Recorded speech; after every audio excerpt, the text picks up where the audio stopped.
আসসালামাইকুম। আপনারা জানেন ইত্তেহাদ রেল স্টেশন অলরেডি কাজ শুরু হয়ে গেছে। কনস্ট্রাকশনের আপডেট দেওয়ার জন্য আমি এখানে এসেছি।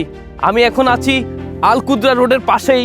আপনারা দেখতে পাচ্ছেন রাইট হেয়ার, এখানে কাজ চলছে আর কাজের কতটুকু অগ্রগতি হচ্ছে খুবই শীঘ্রই এটা অপারেশনালি স্টার্ট হয়ে যাবে। তো যারা চাচ্ছেন, যারা চিন্তা করছেন যে দুবাই থেকে আমরা আবুধাবিতে যেতে আগে টাইম লাগতো 2 ঘন্টার মতো, কিন্তু এখন মাত্র 40 মিনিটসে আপনারা দুবাই থেকে আবুধাবি চলে যেতে পারবেন এবং আবুধাবি যাওয়ার জন্য আপনাদের কোনো টেনশন থাকবে না। যারা ইনভেস্ট করতে ভয় পাচ্ছেন যে দুবাইয়ের কানেক্টিভিটি বা metro station, blue lines, Etihad railway সব কিছুই এখন আসতেছে, কানেক্টিভিটি ছিল না, জায়গার জন্য কোনো ইজি ব্যবস্থা ছিল না, তাদের জন্য বা ইনভেস্টরদের জন্য এটা হচ্ছে সুখবর।